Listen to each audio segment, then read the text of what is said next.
ada berita yang ternyata pada saat turun ke bawah, itu Kak Jati diwawancara oleh, para wartawan dan menyampaikan terkait nanti ada wacana restoratif justice. Nah, ini yang kita cukup Kaget kaget ya, banget. Nah, banget. sehingga kita memandang, loh kok Kak Jati mewacanakan itu? Apakah Mhm. Kak Jati memandang remeh apa yang dialami oleh anak korban D ini? Saya dan juga publik akan terus memantau, Memantau. jangan sampai kita lengah gitu ya.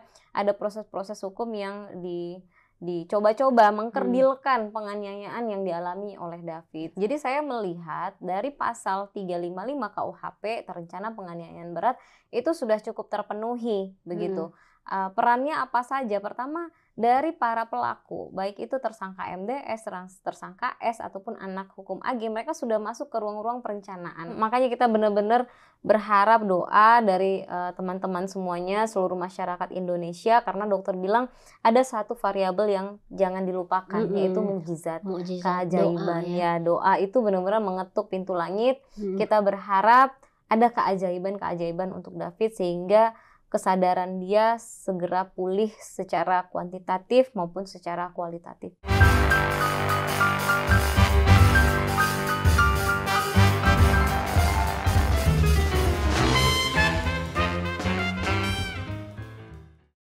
Halo pemirsa Cokro TV, jumpa lagi bersama saya Nong Darul Mahmada dalam acara Seruput Kopi. Nah, Seruput Kopi kali ini kita kedatangan tamu Mbak Melisa Anggraini ya. Ini adalah kali kedua Mbak Melisa hadir di Cokro TV dan kita tahu Mbak Melisa ini adalah kuasa hukum dari korban dan keluarga ya David, kasus penganiayaan berat atau sadis kalau saya bilang yang dilakukan oleh Mario Dendi dan juga Shane dan juga anak AG ya. Dalam episode sebelumnya bersama Mbak Melisa dan juga waktu itu ada Habib Mu'anas Alaidin yang merupakan kuasa hukum dari saksi kunci ya. Itu kita membicarakan kasus hukumnya ya yang waktu itu sudah bergulir. Nah, sekarang kita juga sudah melihat semua atau menonton semua kan rekonstruksinya sudah dilakukan ya. Dan juga yang sekarang sedang rame nih pemirsa Cokro TV karena memang dari pihak kepolisian tahap penyidikannya itu udah mulai selesai ya, sehingga akan diserahkan atau dilimpahkan ke kejaksaan. Nah, baru-baru ini nih lagi rame hari ini pas saya mengundang Mbak Melisa ke sini itu ada tawaran gitu dari pihak Kejati agar kasus ini itu masuk ke dalam apa istilahnya restoratif justice ya. Jadi upaya damai di luar pengadilan yang itu kemudian menuai berbagai kecaman dari pihak publik atau netizen karena mungkin ini kan sudah menjadi rahasia umum dan udah kita tonton bersama bahwa itu kan nggak mungkin terjadi. Bukan hanya pihak keluarga ya yang menolak itu, tetapi juga dari publik juga bilang loh kok tega, kok bisa ada tawaran seperti itu meskipun kemudian ada klarifikasi. Nah, kita akan bahas ya terkait update terkait kasus penganiayaan terhadap David ini langsung dengan Mbak Melisa yang juga lagi sibuk ya akhir-akhir ini karena banyak media juga mengundang Mbak Melisa untuk menanyakan dari mulai kondisi kesehatan David sekarang, hukumnya, proses hukumnya dan juga pernak-pernik lainnya karena memang Mbak Melisa ini adalah yang dipercaya oleh pihak keluarga untuk menyampaikannya ke kita semua. Oke, gimana nih Mbak Mel soal tawaran atau usulan lah istilahnya ya yang dilakukan oleh pihak Kejati gitu. Ini kan memang kalau kita ngelihat faktanya itu kok mungkin kalau misalnya ada kasus sebelumnya yang memang kasus restoratif justice misalnya yang kasus dulu itu Sidul anaknya Ahmad Dhani ya karena di bawah umur itu. Tapi kan kemudian kalau ini kan mungkin beda ya. Nah mungkin bisa dijelaskan oleh Mbak Melisa. Ya, makasih Mbak Nong udah diundang untuk yang kedua kalinya ini. Jadi tadi malam memang kita dapat informasi Kajati mengunjungi David, ngebesuk David. Nah, dalam beberapa waktu di pertemuan saat membesuk itu ada 3 poin ya yang disampaikan oleh Kajati. Yang pertama itu dorongan terkait restitusi. Nah, restitusi yang seharusnya korban sudah ajukan. Ini masih dalam proses timbang-timbang keluarga.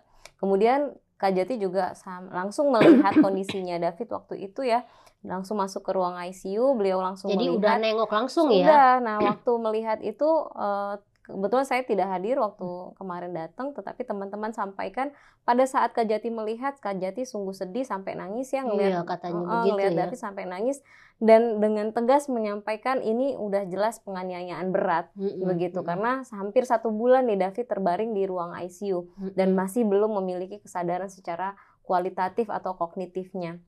Nah, yang ketiga, Kajati menyampaikan terkait nanti akan di-handle oleh jaksa khusus anak nih, karena kan korbannya anak yang sudah memiliki sertifikasi terkait. Hanya itu aja yang disampaikan oleh Kajati. Keluarga tentu berharap proses ini berjalan dan keadilan untuk David segera didapatkan. Kita melihat jaksa udah melihat langsung bagaimana kondisi David dan menyatakan ini adalah penganiayaan berat. Nah, tiba-tiba tadi pagi ya. Jadi waktu ditengok itu pihak keluarga itu tidak menyangka bahwa apresiasi, kemudian apresiasi dan berharap bahwa proses hukum itu adalah akan seadil-adilnya buat David ya. Benar, karena pada saat proses penyidikan ini sudah berpindah ke Polda kan kita melihat Polda sudah sangat tegas dan melihat ini dengan sangat jernih dan objektif gitu ya. Kemudian kita berharap ketika sudah limpah kepada kejaksaan ini akan sama. Nah, kita melihat itu pada saat datang. Tetapi tadi pagi ini saya dapat informasi ada berita yang ternyata pada saat turun ke bawah itu Kajati diwawancara oleh para wartawan dan menyampaikan terkait nanti ada wacana restoratif justice. Nah, ini yang kita cukup kaget ya, banget. Nah, karena apa? Tidak ada satu kali pun Kajati menyampaikan terkait mau ada restoratif justice ketika ini. ketemu dengan pihak keluarga ya. Tidak ada satu kali pun. Nah, sehingga begitu itu muncul di pemberitaan seolah-olah Kajati itu datang membesuk untuk hal terkait restoratif justice padahal tidak ada sama sekali. Kemudian pasti saya banyak dipertanyakan oleh media, oleh publik yang selama ini terus-menerus memantau baik itu perkembangan kesehatan David ataupun proses hukumnya ya. Nah, saya sampaikan pada saat ditanya apakah benar ada wacana terkait restoratif justice, bagaimana tanggapan keluarga. Jadi begini, terkait restoratif justice ini Mbak No, kalau di perkara-perkara yang lain itu ada yang sudah dilakukan restoratif justice, tetapi ada aturan teknis terkait tindak pidana apa yang dimungkinkan untuk restoratif justice, nggak bisa semuanya. Ini biasanya hanya terkait dengan tindak pidana ringan gitu ya. Gitu. Misalnya orang berantem di pasar, kemudian ada kena aniaya mungkin, tetapi tidak mengalami cedera yang parah, kemudian ya damai. Lalu terkait dengan tindak pidana yang maksimal kerugian korbannya tidak lebih dari 2,5 juta. Gitu. Itu diatur di dalam peraturan Jaksa Agung sendiri sebenarnya. Apa-apa saja tindak pidana yang dimungkinkan dilakukan restoratif justice. Sehingga kita memandang loh kok Kajati mewacanakan itu. Apakah Kajati memandang remeh apa yang dialami oleh anak korban D ini, sementara Kajati sendiri kan sudah melihat langsung seberapa berat dan seberapa parah penganiayaan yang dialami oleh David. Sehingga kita melihat yang pertama, restoratif justice secara hukum pasti itu terkait dengan pasal 355. 355 ini penganiayaan berat terencana. Tidak ada di sana itu peluang untuk restoratif justice. Nah, hanya memang dalam pelaku dalam kasus ini anaknya ya ada 2 klasifikasi ya, ada yang pelaku dewasa, ada yang pelaku anak gitu. Makanya saya sampaikan, mungkin Kajati lupa bahwa dalam kasus ini tidak semuanya pelaku anak, tetapi ada juga pelaku dewasa, di mana restoratif justice tidak dimungkinkan, tidak ada peluang untuk dilakukan restoratif justice. Restoratif justice itu kan pengalihan persidangan ini, damai lah kira-kira seperti itu. Sehingga ketika untuk pelaku dewasa itu sudah tertutup peluangnya. Ada memang kalau untuk anak-anak. Nah, anak-anak itu disebutnya diversi. Makanya kalau kita lihat di berita, kenapa Kak Jati menyebutkannya restoratif justice? Kok bukan diversi? Kenapa bukan diversi? Nah, kalaupun lah diversi yang disampaikan terkait anak kan bisa dilihat. Dia bisa mengikuti keterlibatannya gitu ya. Iya, dia bisa mengikuti jejak penyidik, di mana penyidik melihat bagaimana besarnya peranan anak berkonflik hukum ini di dalam proses penganiayaan. Sehingga pertama dari ancaman pidananya aja yang dimungkinkan untuk dilakukan diversi kan di bawah 7 tahun ancaman pidananya. Sementara untuk kasus ini kan 12 tahun begitu. Ditambah lagi dengan kondisi David yang sampai hari ini 25 hari masih bisa dibilang belum sadarkan diri ya gitu. Bahkan badannya, tangannya, kakinya masih diikat karena gerakan dia belum dikontrol oleh otak gitu ya. Masih banyak sekali proses pengobatan yang harus dilalui oleh David. Jadi yang pertama tidak elok, cacat secara hukum kalau diwacanakan restoratif justice terkait pelaku dewasa. Kemudian ya saya bilang sesat pikir dan moral juga ya kalau itu disampaikan oleh aparat penegak hukum. Nah, tapi tadi kita lihat dengar juga informasi ada klarifikasi dari Pak Kak Jati yang menyampaikan ternyata yang sudah limpah yang disampaikan oleh Kak Jati itu terkait dengan berkas anak berkonflik hukum AG gitu. Jadi restoratif justice ini adalah diversi maksudnya. Karena di pandangan mereka yang lagi ditanya oleh media waktu itu terkait dengan diversi. Sehingga dia bilang ini tergantung kepada keluarga mau atau enggak, para pihak mau atau enggak. Kalau enggak ya sudah lanjut ke proses hukum. Hanya diksi yang dipakai oleh Kak Jati ini restoratif justice, tidak ada notes ya yang benar-benar menyebutkan ini terkait dengan diversi pelaku anak, diversi, sehingga kan publik jadi langsung aja khawatir kan. Iya, langsung khawatir publik bahwa ini lagi ada upaya-upaya nih, upaya-upaya di belakang layar untuk masalah ini mau diselesaikan dalam jalur-jalur damai gitu. Karena kan mungkin kita juga tahu bahwa tidak kemudian reaksi atau respon publik ini seperti ini langsung rame gitu ya, serta-merta menolak atau menghujat gitu. Karena dalam kasus David ini kan kita kalau misalnya mau flashback nih ya Mbak Mel, itu kan sebelumnya juga kan ada upaya untuk dari itu Polsek, kan dari Polsek sebelum Polres. ini kemudian diambil alih oleh Kapolda ya oleh pihak Polda Metro Jaya. Jadi ada kekhawatiran dan mungkin khususnya dari pihak keluarga ya trauma begitu kan, jangan-jangan ini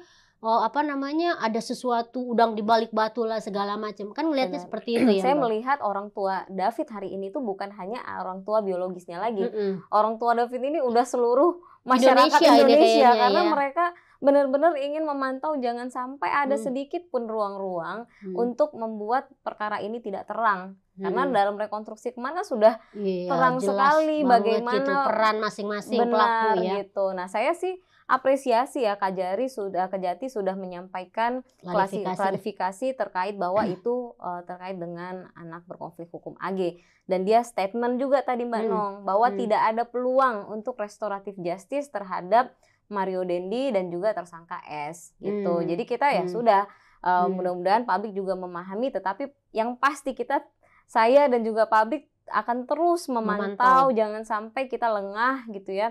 Ada proses-proses hukum yang dicoba-coba mengkerdilkan penganiayaan yang dialami oleh David. Saya rasa ini kita ambil sisi baiknya saja, publik terus memantau sehingga aparat penegak hukum benar-benar hati-hati, harus serius. Kita semua kan ingin ini tidak akan pernah terjadi lagi gitu. Ini akan menimbulkan efek jera bukan hanya terhadap pelaku, terhadap masyarakat luas juga Mbak Nong gitu. Nah, ini memang kalau kita perhatikan ya Mbak Mel ya, selalu fokusnya gitu misalnya soal karena ini terkait anak, gimana dengan masa depan anak, bagaimana dengan pendidikan anak, selalu itu kalau saya perhatikan ya, dan itu saya terus terang saya sedih gitu, itu selalu kok fokusnya kepada si pelaku gitu loh, anak berkonflik hukum ini gitu, misalnya dalam konteks KPAI gitu ya. Tetapi ini minimal saya ngelihatnya di pemberitaan ya, mungkin beda sama Mbak Mel yang langsung berhubungan dengan pihak terkait. Tetapi kalau saya ngelihat itu kok misalnya nggak ada yang memikirkan bagaimana misalnya kondisi David sekarang, kesehatan David mau sampai kapan, bagaimana pendidikannya, masa depannya gitu Ya. kan. Sampai kemudian bergulirlah yang sekarang lagi rame. Nah, Mbak Mel juga ngelihat seperti itu nggak sih? Iya, saya cukup melihat mungkin di media juga Mm-mm. ya, tetapi di beberapa hal saya lihat KPAI juga ingin menunjukkan kepedulian terhadap korban, tetapi saya melihat masih belum berimbang ya. Mereka hari ke hari kan memantau proses hukum terhadap anak berkonflik hukum AG ini, tetapi tidak ada pembahasan yang Secara yang nyata, spesifik. spesifik gitu ya. Kurang aktif juga kepada keluarga korban, karena ini saya sampaikan aja Mbak Nong, dokter sampaikan terkait dengan kondisi David ini proses perawatannya mungkin akan sangat panjang ya. Dengan kondisi dia cedera otak parah, otaknya tuh robeknya cukup dalam gitu ya. Untuk merespon terkait dengan kesadaran kognitif tadi tuh butuh waktu panjang. Kalau saya tidak salah kemarin kan sempat dilakukan EEG untuk memantau aktivitas listrik di otaknya, untuk melihat diagnosa gangguan-gangguan apa saja yang ada, cedera otaknya bagaimana. Kemudian akan dilakukan stem cell ya untuk memperbaiki sel-sel Yang otak rusak yang itu ya? rusak tadi. Tetapi saya melihat kurang ada perhatian yang cukup serius dalam hal baik itu dari KPAI atau pengamat anak terkait terhadap korban gitu. Sehingga saya ingin menegaskan aja nih Mbak Nong, kan selalu disampaikan hati-hati. Ini anak ini walaupun pelaku dia kan juga korban gitu. Bahwa dia selain anak dia juga perempuan. Di sisi-sisi prosedur saya setuju gitu ya. Kita sudah punya yang namanya Undang-Undang Sistem Peradilan Pidana Anak. Ayo kita ikutin itu gitu ya, bahwa nanti sidangnya akan tertutup, bahwa dia akan didampingi oleh psikolog, orang tua dan lain sebagainya. Tetapi perlu harus dibatasi. Yang kita ikuti itu adalah prosedur anaknya. Jangan sampai ini akan menarik terkait dengan pertanggungjawaban pidana. Nah, kalau melihat usia, ini anak berkonflik hukum AG itu kan sudah umur di atas 14 tahun. Ya, sudah masuk ke dalam cakupan anak yang bisa diminta pertanggungjawaban pidana penjara. Begitu. Jadi harus jelas batasan terkait prosedur. Oke, prosedur diikutin, tetapi jangan itu membuat kita mentolerir apa yang dilakukan oleh anak ini gitu. Karena kalau dilihat dari rekonstruksi kemarin, ini anak umur 15 tahun sudah dewasa pada umurnya juga gitu ya. Sehingga efek-efek jera dan lain sebagainya terkait dengan pertanggungjawaban pidana itu harus strict on the rule kalau menurut saya. Tetapi terkait prosedur, oke, kita akan ikuti itu gitu. Nah, mungkin itu juga yang menyebabkan atau menjadi faktor kenapa misalnya kalau nggak salah anak berkonflik AG ini juga kan mengajukan perlindungan hukum kepada LPSK tapi ditolak ya. Jadi menurut saya dalam keputusan LPSK menolak itu ya sudah tepat ya. Kenapa saya bilang sudah tepat? Dalam ruang lingkupnya dia kan bukan saksi dan bukan korban. Memang dalam undang-undang LPSK itu ada yang namanya saksi pelaku. Ya, saksi pelaku itu adalah tersangka, terdakwa, terpidana yang bekerja sama dengan aparat hukum untuk membuka sebuah terangnya perkara itu pidana. Yang namanya justice kolaborator. Ya, justice kolaborator seperti kemarin dalam Richard kasusnya itu. Duren 3 kan itu. Richard itu adalah orang yang membuka, dialah pembuka terangnya peristiwa hukum yang terjadi. Tetapi dalam kasus yang penganiayaan terhadap anak korban D, yang membuka kan bukan mereka gitu. Jadi yang membuka videonya mereka sendiri kan. Yang membuka bukan mereka, justru dari keterangan penyidik Polda, mereka ini keterangannya berubah-ubah, inkonsistensi, bahkan ada berbohong ya. Nah, sehingga saya tidak melihat dia layak atau pantas untuk mendapatkan justice kolaborator ya. Jadi wajar sekali karena bukan dari dia membuka terangnya peristiwa ini sehingga dia ditolak oleh LPSK. Bahkan sebelumnya kalau kita lihat kan ada tuh video yang sangat viral yang difasilitasi oleh sebuah seorang host yang sangat terkenal gitu ya.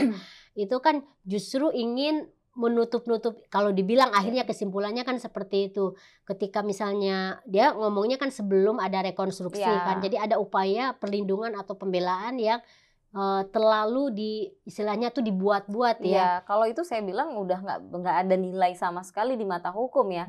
Karena apa? Karena dia bukan orang yang ada pada saat kejadian, tidak mengalami, tidak mendengar secara langsung, dia hanya mendengar. Nah, harusnya dari penegak hukum, kuasa hukum juga melihat seberapa besar anak berkonflik hukum AG ini bisa dipercaya keterangannya gitu, sehingga bisa dianggap sebagai pembuktian yang valid, karena dia juga berusaha untuk berbohong begitu. Jadi biarlah nanti fakta, alhamdulillah kan kita juga punya CCTV, kita punya rekaman, kita punya saksi yang di TKP yang membuka terangnya kasus ini. Kalau terkait dengan video yang kita sempat dengar itu ya, dari salah satu keluarganya anak berkonflik hukum AG, kakaknya lah ya. Iya, itu ya. jadi itu kan sebenarnya sudah terpatahkan semuanya, terpatahkan semuanya. Yang dia sampaikan itu sebagian besar mungkin itu adalah kebohongan, gitu, Mbak. Yaitu mungkin dalam konteks ingin melindungi dan membela, tetapi itu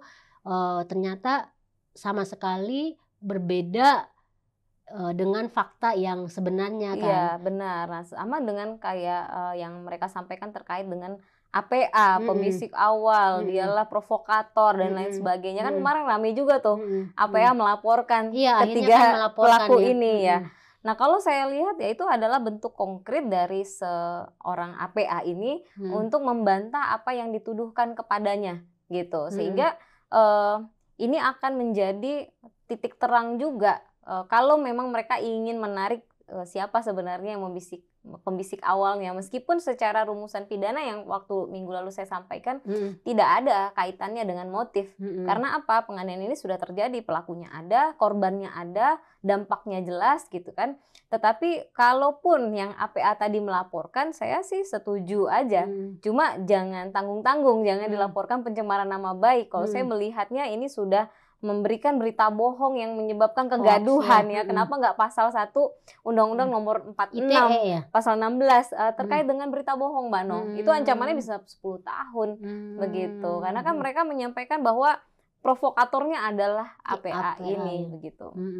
Nah, dari rentetan peristiwa ini ya, istilahnya bukan peristiwa yang sebenarnya seperti dalam rekonstruksi atau dalam video atau dalam CCTV, tapi ininya apa namanya, di luar itunya itu kan banyak sekali, sehingga kita mempunyai sebuah kesimpulan bahwa para pelaku ini kan ada upaya yang tadi dibilang oleh Mbak Melisa, berbohong dan berbohong itu kan, yang itu sebenarnya bisa dibilang meskipun salah satu pelakunya adalah seorang anak, tapi kan konstruk pemikirannya adalah orang dewasa. Benar. Saya gitu melihatnya mereka kan berusaha mencari celah-celah untuk meringankan bahkan menghilangkan perbuatan mereka. Tetapi kan fakta tidak bisa dibantah ya, apalagi kesaksian orang yang benar-benar ada di TKP. Nah, nanti mereka justru akan lebih malu. Jangankan keluarga, publik pun muak juga gitu ya dengan narasi-narasi yang mereka karang-karang.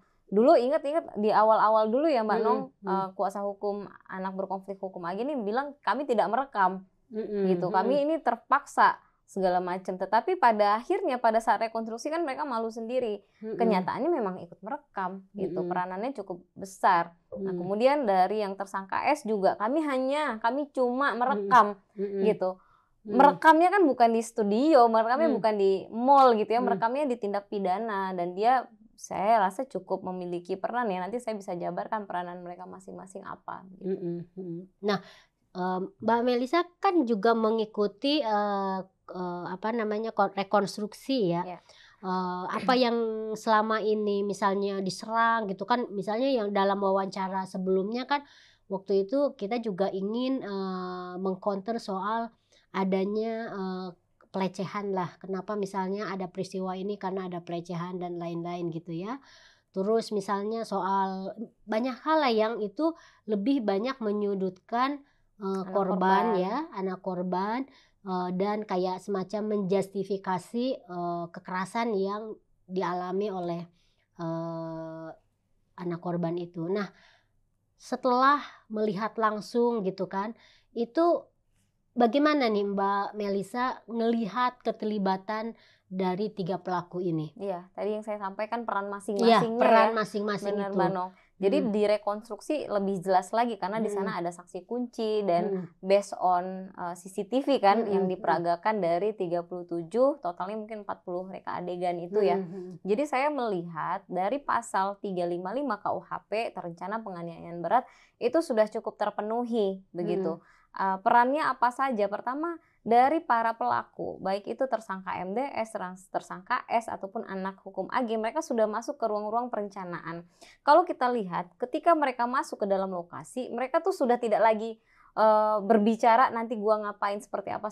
Mereka seperti sudah tahu dengan tugasnya masing-masing iya, gitu. tiba-tiba yang pertama kali masuk ke lokasi itu anak berkonflik hukum AG. Apa tujuannya? Memastikan untuk anak korban yakin bahwa dia datang sendiri, yakin bahwa dia kan katanya datang sama tantenya lah segala macam. Nah, dia dengan seketika jalan sendiri. Kemudian dia chat, dia ikut melakukan intimidasi agar anak korban D mau hadir, mau turun ke bawah, karena kalau kita lihat dari chat yang ada di HP-nya anak korban D, ada 10 kali mungkin anak korban D menolak. Nah, kemudian karena tidak berhasil diikuti kan oleh 2 tersangka lainnya. Kemudian si tersangka yang MDS ikut mengambil HP-nya si anak berkonflik hukum AG untuk ikut mengintimidasi gitu. Kemudian tiba-tiba mereka bertiga berbarengan gitu ya, duduk di depan teras, lalu yang 2 tersangka mengintip ke dalam garasi, itu kan bagian intimidasi. Nah, itu mereka sudah paham semua seperti apa. Nah, kemudian begitu anak korban ini sudah turun, dibawa ke lokasi eksekusi nih kalau saya bilang, itu juga si tersangkanya sudah tahu dia yang akan memantau lingkungan gitu. Jadi kayak ngelihat-lihat ya. ada CCTV benar, atau karena kalau enggak. kita lihat CCTV yang ada di komplek itu memang nggak kelihatan. Oh, jadi disangkanya memang nggak ada Nggak CCTV aman gitu ya. Nah, kemudian apalagi perannya ketika pada saat datang kan si tersangka S sempat mundur itu, dia melihat lingkungan sekitar. Kemudian si tersangka MDS langsung ngajak duel gitu. Tidak ada kata-kata konfirmasi terkait kalaupun memang ada pelecehan atau gitu apa, nggak ada. Yang ada kan dia kayak pengen mendapatkan trofi dari si anak berkonflik hukum AG bahwa gue lebih jago nih, gue lebih hebat nih, gitu kan, gue lebih laki, kira-kira begitu. Nah, yang kelihatan lagi perannya yang tidak bisa dibantah adalah ketika security ada yang datang, ya di rekonstruksi kita lihat. Saya tuh terus terang nggak berani loh nonton itu. Mau nggak mau iya. walaupun hati sakit ya.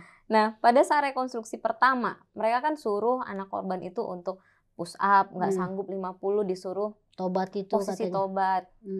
Si tersangka S, si tersangka MDS ikut mencontohkan bagaimana sih posisi push up yang benar oleh MDS. Bagaimana sih posisi tobat yang benar itu dicontohkan oleh MDS. Bahkan oleh S. Nah, bahkan ketika anak korban ini tidak sanggup untuk melakukan itu, sempat terjongkok lalu disuruh lagi push up. Pada saat sebelum push up masih posisi tobat ya.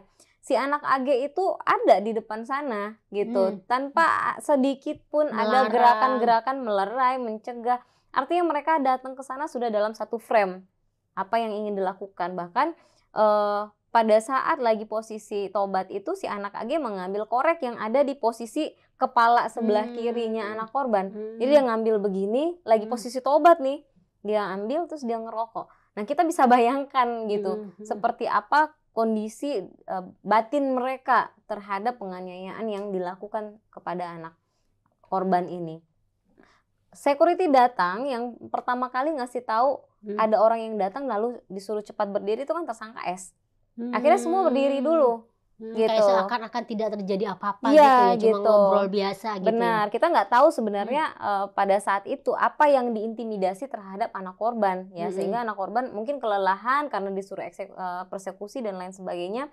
Tapi ketika si security itu datang kan yang tersangka MDS menyampaikan tuh Mbak Nong, waktu ditanya pada mau kemana Dek, saya tamu dari rumah seberang sana yang mobil merah. Yang lain ngapain? Mereka cuma diam dan kebatinannya emang iya kan.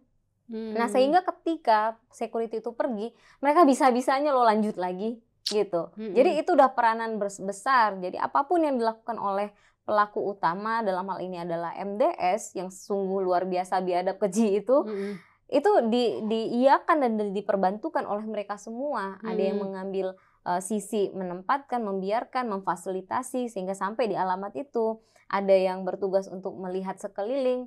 merekam. Nah, kemudian setelah security datang lanjut lagi push up. Pada saat di push up mau dilakukan tendangan yang pertama, itu si MDS minta kepada tersangka S segera merekam. Nah, bahkan ketika merekam, si MDS sempat datang, ngerekamnya nggak gini, begini. Oh, jadi diarahkan juga gitu bahkan Diarahkan, cara merekamnya pun benar gitu. Ya Jadi Allah. kalau memang mereka tertekan, dan kuasa hukum kan bilang, oh ini ada relasi kuasa, para tersangka ini tertekan, anak AG tertekan. Mereka lebih mudah untuk melepaskan tekanan itu ketika ada security yang datang sebenarnya. Tetapi kayaknya mereka enjoy atau juga. minta tolong lah, kalaupun mereka nggak bisa melerai atau mencegah atau menghentikan, minta Pergi tolong, aja. iya pergi aja atau minta tolong pihak security-nya gitu Iya ya. benar. Nah, mereka kan bukan lagi di tengah hutan gitu ya. Mereka itu dekat sekali posisinya kalau mau ke rumah anak korban, temannya anak korban gitu kan. Tetapi kan mereka tidak lakukan. Mereka kan bukan orang buta. Kita bisa lihat di rekonstruksi pada saat tendangan pertama anak korban tuh udah jatuh, sudah pingsan. Tetapi mereka bisa-bisanya gitu masih ada di posisi itu, terus merekam, lalu berpindah rekamannya kepada anak AG, itu angle-nya tidak berubah gitu. Padahal kalau kita nggak suka kan kita bisa aja matiin, diem-diem gitu ya, karena kalau kita nggak suka. Atau nggak tega lah ya, karena meskipun kan pernah jadi mantan atau apa kan, kalau yang punya hati nurani itu aduh gua nggak tega lah gitu ya. Normalnya jangankan melihat penganiayaan sebrutal itu, kita ngeliat orang berantem aja tuh kayaknya udah mending gue nggak lihat deh, mending gue cabut deh. Jadi saya tidak melihat ada tindakan apapun, keprihatinan apapun daripada tersangka ini, anak berkonflik ini terhadap apa yang dialami oleh anak korban deh gitu. Sehingga mereka terus melakukan itu. Bahkan di tendangan yang setelah free kick itu kan si tersangka S hanya membantah soal kata-kata free kick. Tetapi ada kata-kata lain, yaitu Den enak nih main bola gitu. Lalu ditanggapi oleh MDS, iya enak main bola.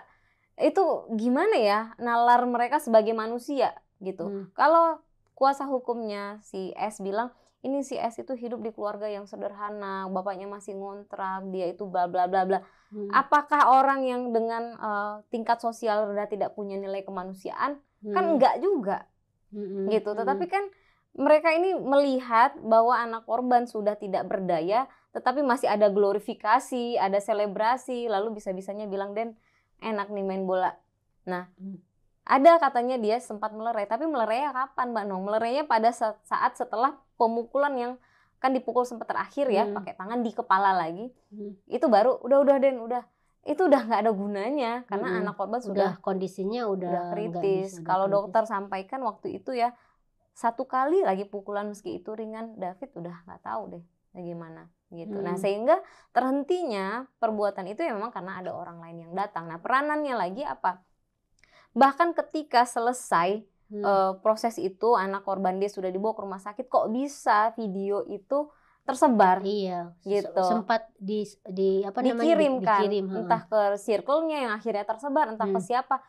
Kok bisa-bisanya itu yang jelas pelaku utama nggak bisa lagi berkelit tentang apa yang dia lakukan di TKP sampai dia mengirimkan video itu begitu. Nah, belum lagi cerita-cerita pada saat di polsek, iya, bagaimana mereka sesantai apa begitu. Saya melihat mereka tidak ada barrier kemanusiaan sama sekali, Mbak Nong. Peranannya udah cukup sempurna, sudah cukup paripurna keterlibatannya dalam proses penganiayaan terhadap anak korban D ini. Dan nggak cukup sampai di sana, Mbak Nong. Ketika anak korban D ini sudah jatuh koma, ya, kemudian mereka diproses secara hukum, mereka bukan menginsafi apa yang mereka sudah lakukan sehingga membuat anak orang hampir meninggal gitu ya, tetapi mereka justru mengarang-arang cerita, narasi seolah-olah ini bersumber dari kesalahan anak korban D, seolah-olah kalau memang bukan mereka yang membuat emosinya si MDS, maka lepaslah mereka dari jerat hukum. Seolah-olah mereka ingin membenarkan orang wajar emosi kalau A, B, C gitu. Padahal itu nggak bisa ditolerir sama sekali. Gitu. Saya sudah amat sangat apresiasi kepada penyidik Polda yang dia bilang sudah cukup, kita sudah tidak lagi mendalami hal-hal terkait dengan motif gitu, ya. Karena sudah banyak kebohongan-kebohongan. Jadi fokus kepada tindak pidana penganiayaan yang dilakukan di TKP. Nah, terakhir saya dapat informasi dari penyidik Polda yang berkasnya anak AG kan sudah dilimpah ke ke kejaksaan. kejaksaan Hmm. gitu. Nah, kalau 2 berkas yang dewasa ini yang MDS sama S masih lagi diperbaiki, masih lagi didalami, mungkin ada fakta-fakta baru yang kita berharap itu membuat semakin terang proses hukum untuk memperoleh keadilan bagi anak korban gitu, Mbak Nung. Nah, kira-kira yang belum terkuak lah, yang fakta-fakta baru itu yang untuk menyempurnakan berkas itu apa tuh yang belum Yang mungkin lagi kita tahu ya? Ya, yang lagi disempurnakan itu kayaknya unsur terkait dengan perencanaan ini, gitu. Ya, memang penyidik ada sampaikan bahwa perencanaan mereka ini sudah hampir beberapa waktu sebelum kejadian itu, Jadi gitu. bukan pas di hari H aja ya, tapi Iya, sudah ada ininya ya, rentetannya. Nah, rentetan kalau kita sebelumnya. lihat dari chat yang ada di Oh iya HP-nya ya, anak jadi korban Mbak D, Melisa kan lihat ya, udah iya, baca udah membuka HP-nya anak HP-nya. korban ya, dan itu memang pada tanggal 30 Januari kan memang sempat anak korban ini diancam ya, bahkan mau ditembak dan lain-lain. Tetapi kalau kita lihat anak korban ini kan tipikalnya memang bukan troublemaker Iya, dia gitu. ngalah, Dia menghindar, mending gak usah menghindar ketemu konflik deh ya. gitu kan. Terus bahkan terkait yang APA itu bukan anak korban ini yang menyampaikan gitu. Nanti akan terkuak kok di persidangan. Dan bukan tentang perlakuan anak korban D terhadap si AG, AG. tetapi terhadap perbuatan anak AG entah dengan siapa gitu. Nanti akan terkuak, tetapi mereka kan kayak menabrakkan, mengaduk-aduk semua fakta sehingga membuat narasi-narasi seolah-olah wajar nih si MDS melakukan penganiayaan ini karena ada perlakuan yang tidak baik dari anak korban D begitu. Saya bisa pastikan Mbak Nong bahwa tidak ada terkait dengan ranah-ranah hukum yang perlu dipertanggungjawabkan anak korban ini kepada siapapun yang ada di situ gitu. Ini memang terkait dengan arogansi. Kita lihat di rekonstruksi ada satu momen ketika si anak berkonflik hukum AG kan dia bolak-balik masuk mobil, kayaknya ngambil rokok ya atau apa, saya nggak paham. Tetapi ada satu momen yang anak AG ini melihat ke belakang lalu dicolek sama si MDS untuk memastikan dia menonton dan menyaksikan semua tindakan penganiayaan dan dia berbalik dan tidak melengos lagi begitu. Nah, maksudnya awalnya kalau ngelihat rekonstruksi maksudnya AG itu awalnya ke dalam mobil untuk menghindari nonton. Saya nggak itu melihat gitu. menghindari ya. Saya melihat dia masuk ke mobil kayak mengambil sesuatu atau minum. Kalau kakaknya bilang kan dia ke mobil itu minum gitu. Tapi dia kemudian pada saat persekusi sudah datang lagi ke TKP gitu kan. Kemudian pada saat mau melakukan penganiayaan dia mungkin sempat ngelihat ke belakang gitu ya, tetapi dicolek sama si MDS untuk terus seolah-olah menyaksikan nih gitu apa yang akan dilakukan, dan pasca dicolek untuk disaksikan itu sampai selesai dia ada di situ gitu. Iya, sebenarnya kalau ngelihat dari kasus itu tuh kita tuh khususnya saya ya sebagai orang tua gitu ya, itu sangat dibilang prihatin, sedih gitu, karena anak-anak ini tuh kayak semacam kehilangan yang tadi dibilang oleh Mbak Melisa soal kemanusiaan dan juga hati nurani ya. Benar. Gitu loh. Nah, makanya ini sebenarnya bisa dibilang pelajaran buat semuanya, khususnya orang tua, khususnya pihak sekolah gitu ya.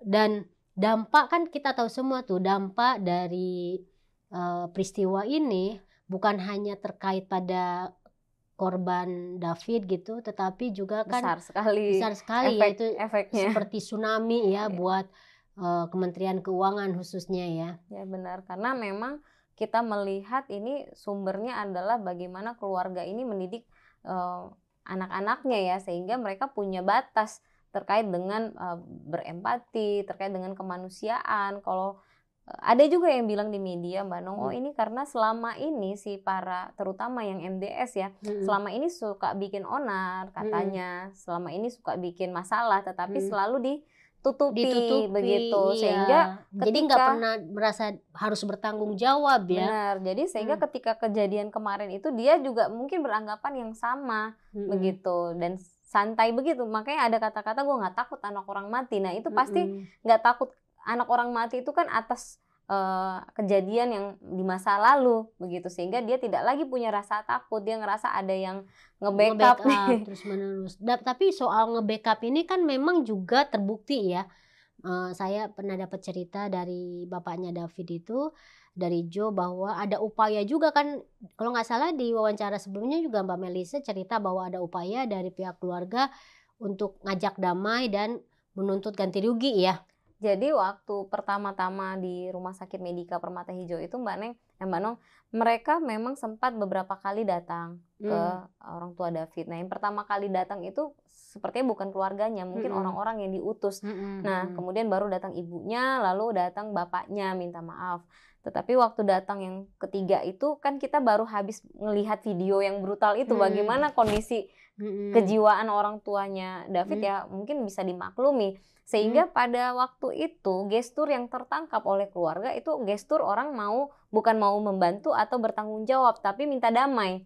Gesturnya ya yang ditangkap oleh keluarganya anak korban. Sehingga mereka memutuskan apapun yang berhubungan dengan mereka membantu, sekecil apapun mereka, ayah dari anak korban tidak akan menerima karena mereka tidak mau bantuan apapun bisa mempengaruhi terkait dengan proses hukum begitu. Nah, makanya pada saat restitusi LPSK mempertanyai ke ayahnya David, keluarga masih menjawab tidak mau mengambil restitusi begitu karena khawatir dengan adanya ganti kerugian nanti proses hukumnya nanti akan jadi ringan. Iya, Nah, berpengaruh ya.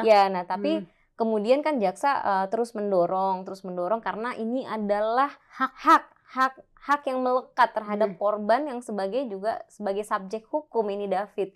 Kita harus memikirkan hak-haknya dia adalah dia masa depannya masih panjang gitu ya. Dan restitusi ini legal dan tidak ada pengaruh apapun terkait dengan pidananya. Nah, pelan-pelan kan kita sampaikan ke orang tua bahwa restitusi ini layak untuk diambil karena restitusi ini bukan hak kita, hak David. Itu yang harus kita perjuangkan begitu. Nah, nanti tapi masih didalamin ini Mbak Nong dengan pihak LPSK juga dengan pihak penyidik dan kejaksaan terkait seperti apa ruang lingkup dalam restitusi ini. Tetapi yang pasti kita ingin memastikan kembali jangan sampai apapun dalam hal restitusi ini bisa mengganggu proses pertanggungjawaban pidana begitu.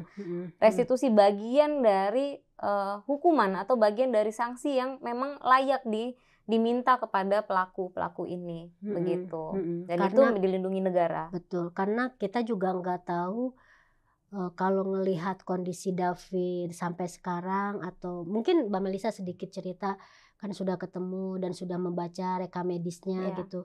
Ada gambaran nggak sih kira-kira kondisi David itu akan seperti apa nantinya gitu kan? Terus apakah ada optimisme dari kita kan juga semua menunggu gitu, apakah David ini bisa pulih, bisa sekolah lagi, bisa normal lagi atau enggak? Dari dokter belum bisa sampai ke titik itu Mbak Nong. Dokter lagi mengupayakan bagaimana caranya David hari ini itu sadar dia lagi dirawat. Itu penting sekali. Karena sampai saat ini dia mungkin belum sadar dia lagi dirawat. Ada gejala sisaan kalau dokter sebut. Gejala sisaan emosi dia pada saat terakhir kejadian itu masih terus terulang. Makanya kadang kalau dia terbangun, orang bilang kan sadar siuman, tapi sebenarnya dia belum dalam kesadaran yang penuh secara kognitif. Dia masih mengingat gejala sisaan emosi dia yang lampau. Nah, dari otaknya kan masih ada pembengkakan gitu. Jadi kita belum tahu, dokter belum tahu akan berapa lama dengan kasus serupa. Tetapi kalau dilihat dengan kondisi kesehatan David ini, biasanya pasien-pasien seperti David ini pasien-pasien yang mengalami kecelakaan mobil, kecelakaan di jalan raya, itu biasanya kondisi orang yang seperti David itu biasanya karena kecelakaan, tetapi ini karena tendangan. Bisa kita bayangkan sekencang apa itu pukulan itu, tendangan itu ya. Nah, dokter belum bisa menyampaikan akan bagaimana, akan berapa lama, yang pasti untuk trakestominya aja bisa makan waktu yang cukup panjang, meskipun kemarin memang sempat dilepas ya, sempat dilepas dulu sambil melihat perkembangan, kemudian dilakukan banyak terapi, tetapi itu tidak membuat dokter bisa menyebutkan ini dalam waktu 1 tahun, 2 tahunkah, kita belum tahu gitu. Nah, kemudian kalau dia secara fisik sadar, bagaimana connect terhadap otaknya?